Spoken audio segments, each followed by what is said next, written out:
So, welcome. We are starting the new chapter from page 128. A chapter, what is the chapter called? The Man. So far, in the previous chapters, we have been talking about the various bodies. Now, Madam Annie Besant is going to give us information or knowledge about the man. What do we mean by the man?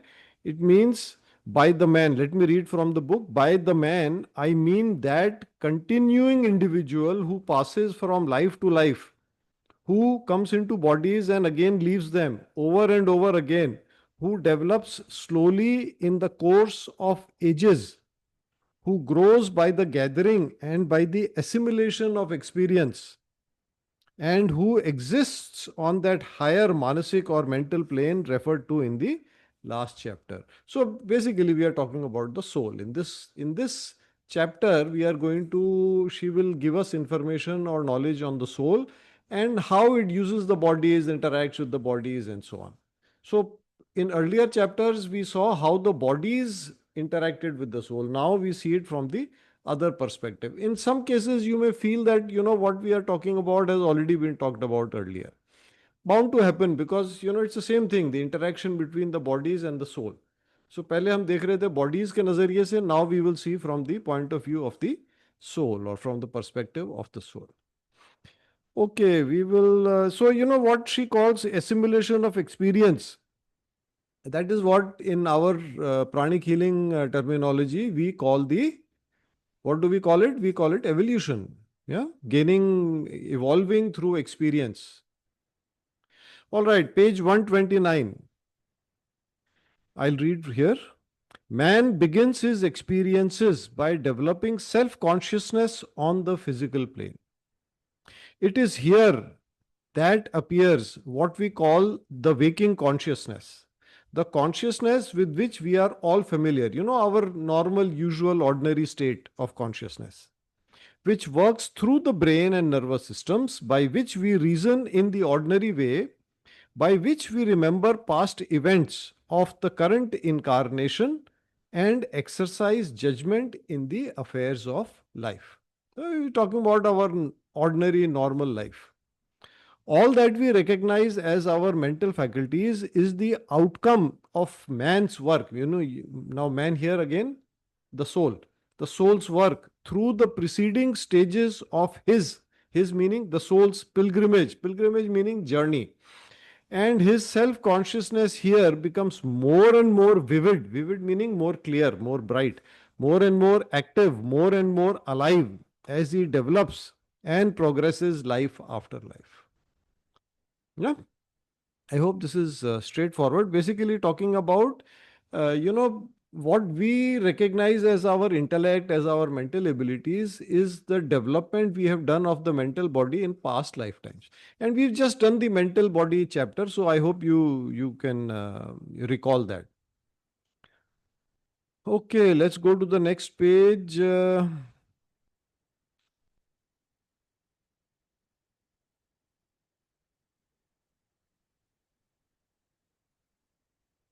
I'll read from the middle of the paragraph. There is some mental, so she's talking about now an undeveloped person, a person who has not gone through many incarnations, whose mental body has really not developed much. So there is some mental activity of that person, but it is of an infantile or childish kind. It is occupied with very small things. It is amused by trivial occurrences. The things that attract its attention are of a petty nature. She's again reminding you, talking about a person who hasn't really developed very much so far. You know what we can call a young soul. Okay, let's just couple of lines later. It has not much in itself to occupy its attention. Talking about the soul here. And therefore, it is, or we can talk about the mental body, and therefore, it is always rushing outwards in order to feel that it is alive. It is one of the chief characteristics of this low stage of mental development that the person working at the physical and etheric bodies and bringing them into order as vehicles of consciousness is always seeking violent sensations. You know, maybe this slide will demonstrate, will or explain a little bit to you. I'll just show you this slide. Can you see? I hope you can see my slide. So, because these are not developed, these particles are, sorry, I'm sorry, I haven't shared as yet. How will you see? Yeah, okay. I hope you can now start seeing. So ये जो particles हैं, these bodies, the particles of these bodies, they are actually seeking grossness. They are actually on the downward path. They have, can you see the marks here? 1 EK, 2 EK. So elemental kingdom. Now particles on this or matter on these elemental kingdoms is actually still moving downwards. Evolution moving upwards, involution. So this matter is still involving. It is trying to get, it is trying to move down meaning from to more gross. So they require these violent sensations. Violent sensations. मतलब जैसे for example loud noises. Yeah, noisy environments. They like thrills. They like excitements. They can't stand quiet situations or very still or very peaceful situations. They need like excitement. So, and if you compare them with highly evolved souls, if you look at the saints or the highly evolved souls, their bodies have already developed. So their soul or their consciousness finds many refined particles or developed particles in those bodies, in their bodies. So the bodies are able to retain and hold consciousness. That is what she is trying to say in this long paragraph on page 130. So those bodies are developed. Now, the less developed people, their bodies have not developed. Now, because their bodies are not developed, they are not able to hold consciousness. Consciousness is very, very refined. So it doesn't find any material that it can stick to. So it tends to push out. You know, that's what she says.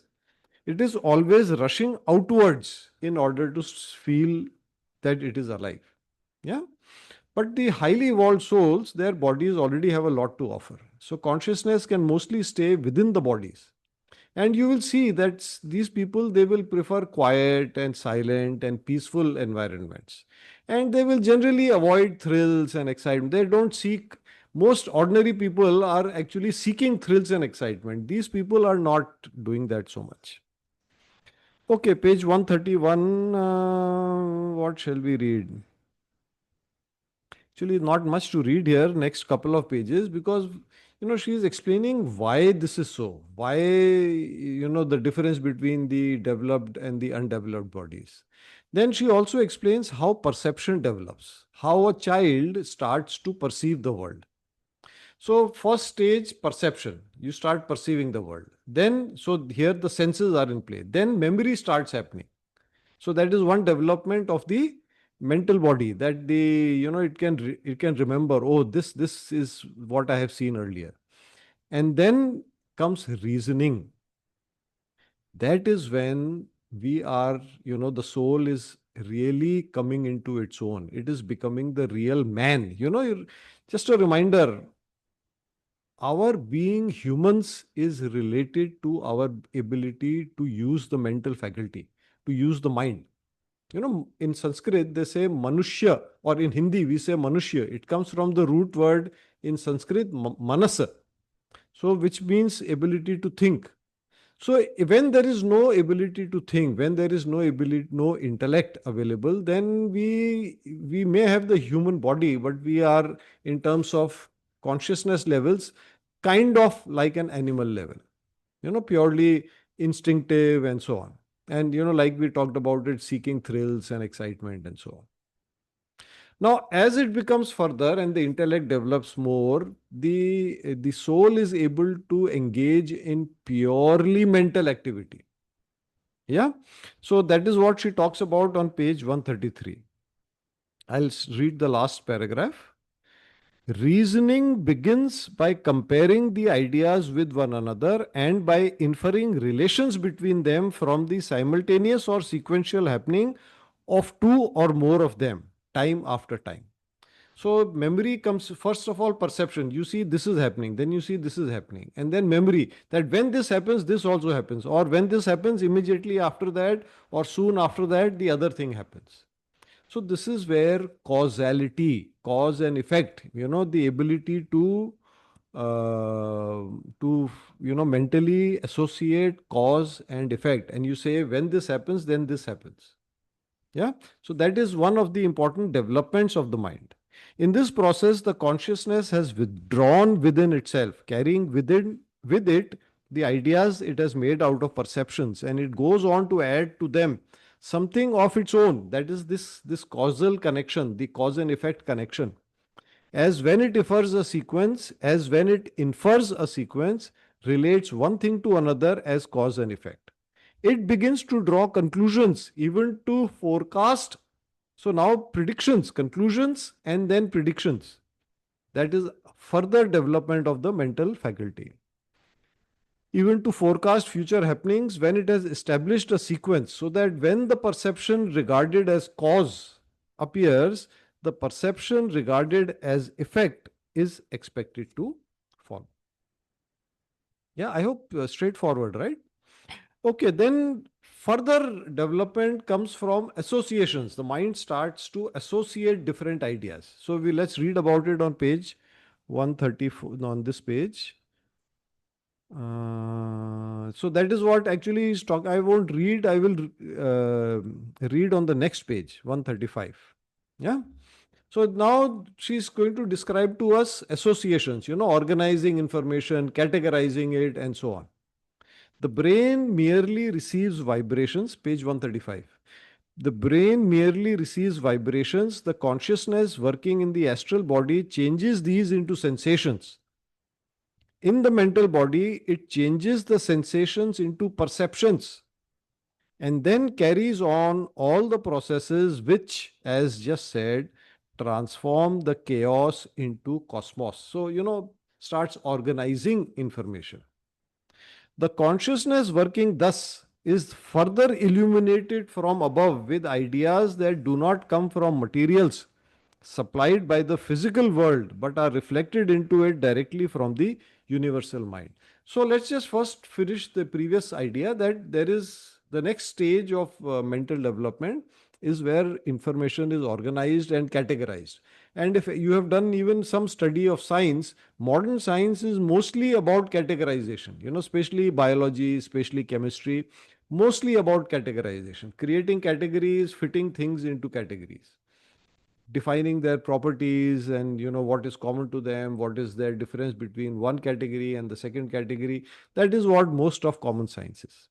Now what we have just read, now this is talking about receiving from the higher beings, or receiving what she's calling the universal mind. So this is how some of the great inventions and discoveries, are believed to have occurred. Actually, Theosophy thinks that there is nothing new to discover. But for the humans, when they are able to tap into this universal mind, or they are able to tune in to the knowledge available through the higher beings, that is when the great inventions and discoveries are made. We can also call it intuition, or master calls it also inner transmission. Okay. So the last paragraph on the same page. All these earlier efforts of consciousness to work in the physical plane are subject to much error, both from imperfect perception and from mistaken inferences. Now, this is actually an important paragraph. Please pay attention. Hasty inferences, generalizations from limited experience, vitiate many of the conclusions arrived at. And vitiate word means pollute, or to make dirty. And the rules of logic are formulated in order to discipline the untrained thinking faculty and to enable it to avoid the fallacies into which it constantly falls. But nonetheless, the attempt to reason, however imperfectly, is a distinct mark of growth in the man himself. For it shows that he is adding something of his own to the information contributed from outside. You see, this is where now intelligence is coming in. So why I said this is very important, because we should not, in every situation, we must apply our mind. We must think about it. Even if our thinking is imperfect, we know the basic data may have imperfections, the raw data, what she is called the perceptions, that may be imperfect. And our logic, our reasoning, the inferences we draw may also suffer.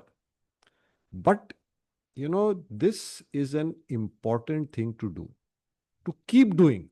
Why? You see, because this is like exercise, physical exercise for the physical body. This is exercise for the mental body. This is where you will develop the muscles of the mental body. Yeah. And this is why I like to do book studies. I don't know whether it is helping you or not. I hope it is, but certainly it helps me, because it, when I think in terms of explaining something to you, I have to make a mental effort to understand it, or to put it into words that hopefully you are able to understand. So that is where it helps me develop. So I hope you don't mind this little secret of mine. It is for a very selfish reason that I try to, do book studies.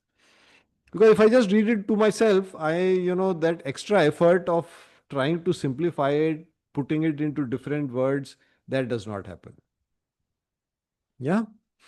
So my suggestion to you is, every situation you apply your mind, and then you try to see, okay, what have I added? There was some information already available, but have I added anything? Yeah. For example, this American president is imposing tariffs on India. So, what is the situation? How can India, deal with it, cope with it? Maybe, what your opinion, what you will come to, nobody will listen to. It's all right, doesn't matter. The exercise is important. The effort is important. And, with regard to book study also, I would say that, many times books like these, you pick up, you read. This, of course, is a simpler book, but sometimes, some of these Theosophy books, they seem very difficult. But make the effort. You pick up a book, you finish it. Maybe you understand only 2% of it. Doesn't matter. The seed is being planted. Then read it again, and you will find that now you understand, instead of 5%, you are understanding 20%.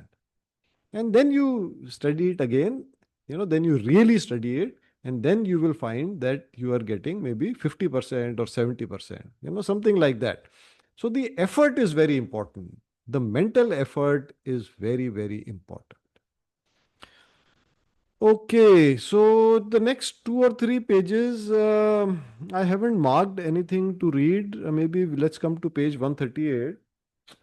But what she's doing in the next 2 or 3 pages, page 136 to 138, she's telling us how associations work, how tracks are formed, mental tracks are formed.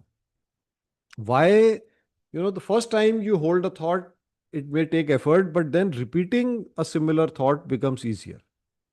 And even in the physical brain now, science tells us that there are pathways and connections. And once a pathway or a connection forms, that becomes easier for the physical brain also. Then she also tells us that thought patterns can be helpful, but they can also be harmful.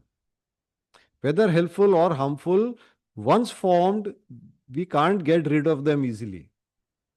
So then she comes to a very important point, which is that we have choice of which associations to make, mental associations, mental tracks to form. So we have choice. So it is advisable we should try to form the helpful, those that are helping our evolution, rather than which are harmful to our soul's progress. So let's read on page 138, somewhere in the middle of the first paragraph. Wise is the precept meaning instruction or guidance, of the great Jewish teacher. Here she is talking about Jesus. Give not that which is holy to the dogs, nor cast ye your pearls before swine. So Master Cho also used to say this actually quite often, because he used to, in what context Master Cho used to say this, that share knowledge with people who are ready. People who are not ready, or people who are not fit for some knowledge, better not share it with them. It may, it's not going to make sense to them. Okay, then the last paragraph on page 138, again very important. Another mark of progress appears when a man begins to regulate his conduct by conclusions arrived at within instead of by impulses received from without. So, you remember when we talked about the mental body, we saw how a lot of our thoughts are actually not original, but they come from outside.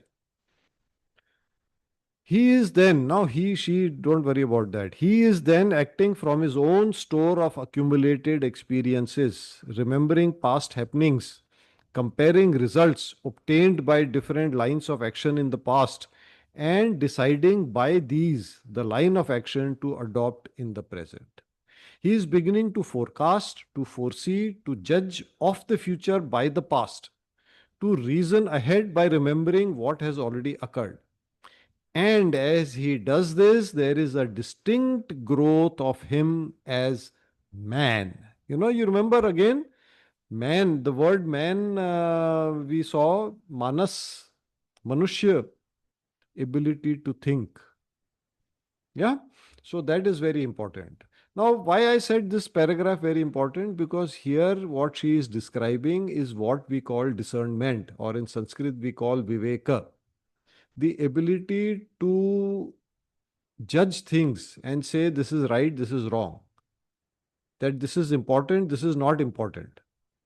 And as you do this, it develops your character, it develops your will. You see, the ability to think independently is what separates us from the animals. Animals have group think, or, you know, if you are familiar with the concept of group soul.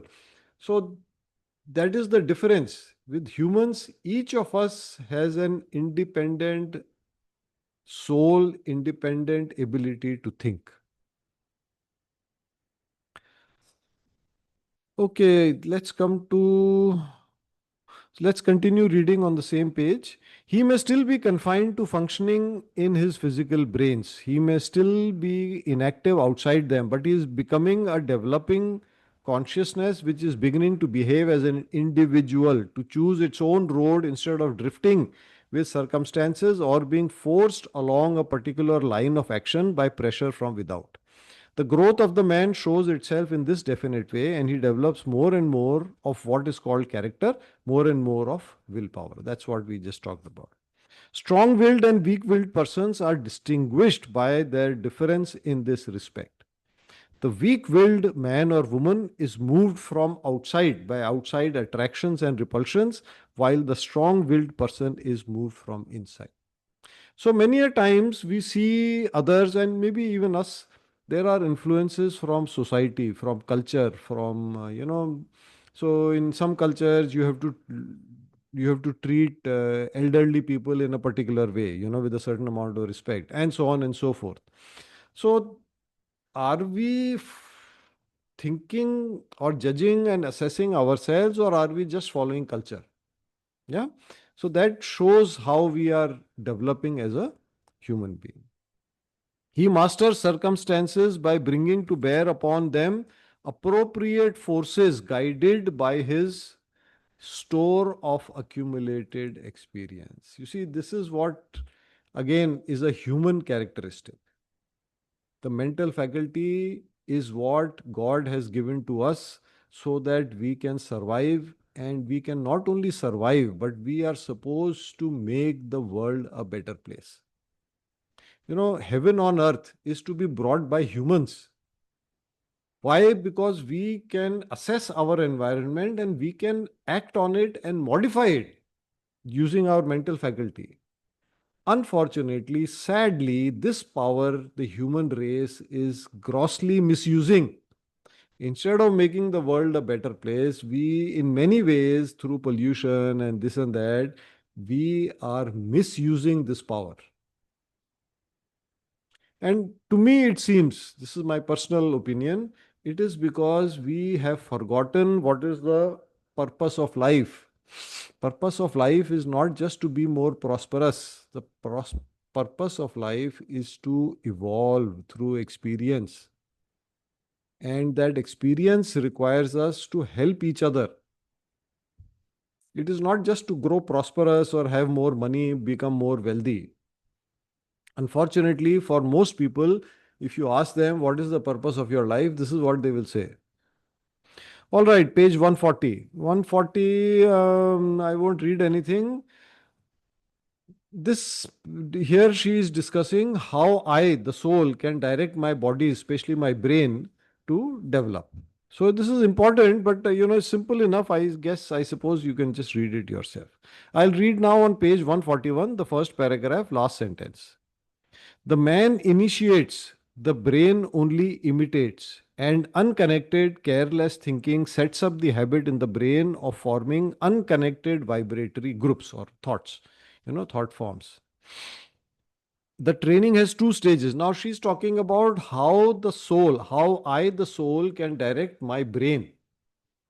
You know, the training has two stages. The man determining that he will think consecutively. The man meaning the soul, I, the soul, trains his mental body to link thought to thought and not to alight anywhere in a casual way.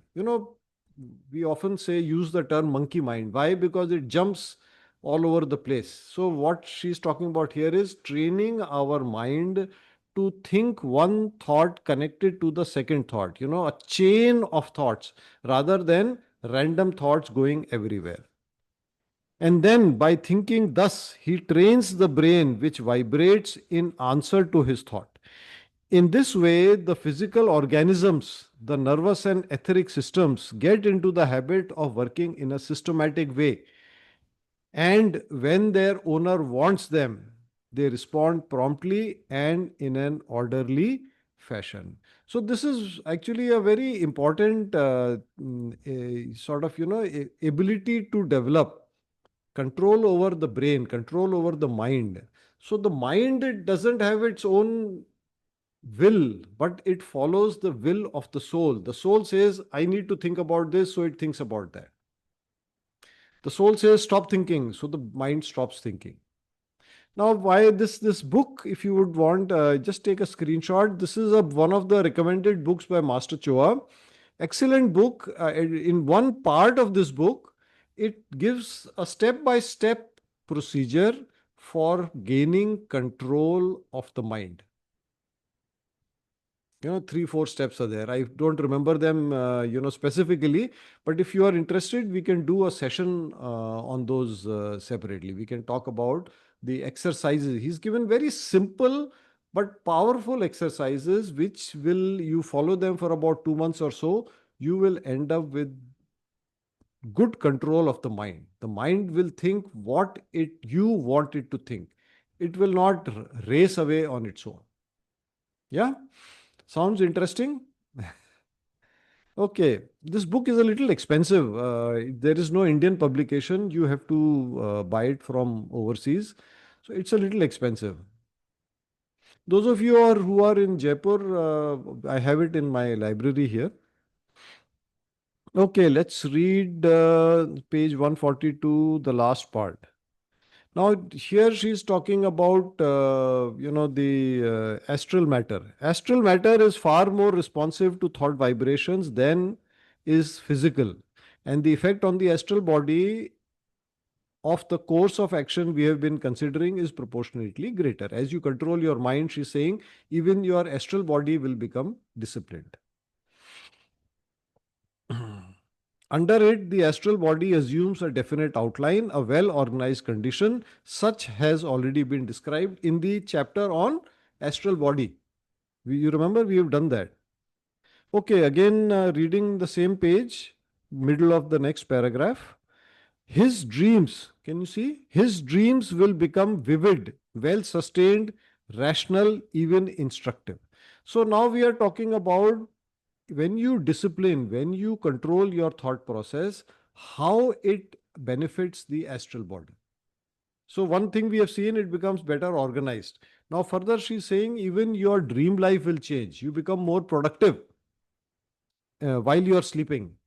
And we've discussed this, I think, in these sessions earlier also, that you can make your sleep time also productive. Yeah, we've gone past the time, but please bear with me. We'll just 2-3 minutes more and then we will end. He is beginning to function in the second of his vehicles of consciousness, the astral body. He is entering the second great region or plane of consciousness. So earlier the thinking process was mostly through the physical brain. Now we are going to the astral plane and is acting there in the astral vehicle apart from the physical. Hmm. So one interesting thing on page 145.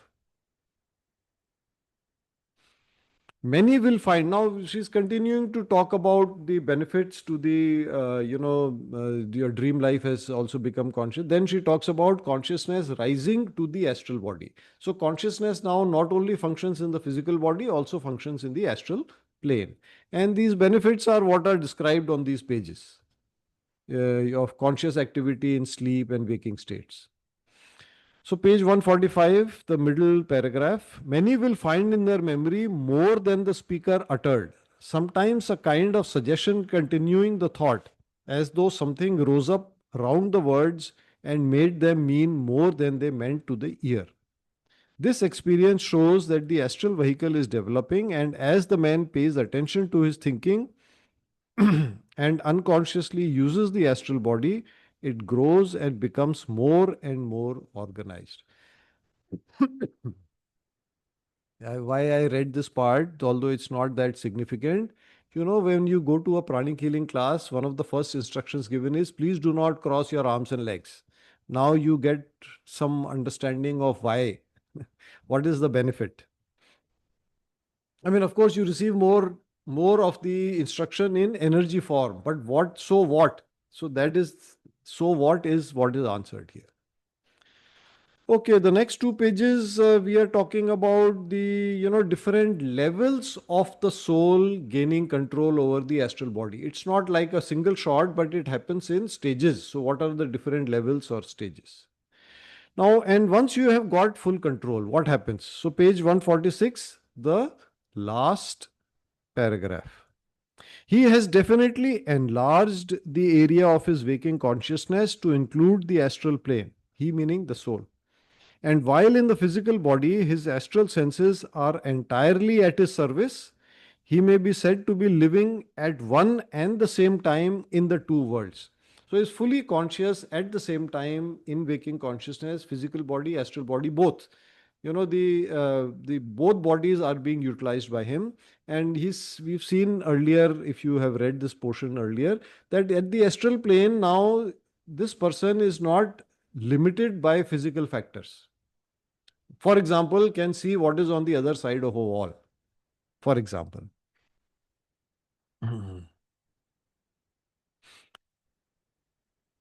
There being no break between them, and he walks the physical world as a man born blind whose eyes have been opened. So, this is the state when the soul has gained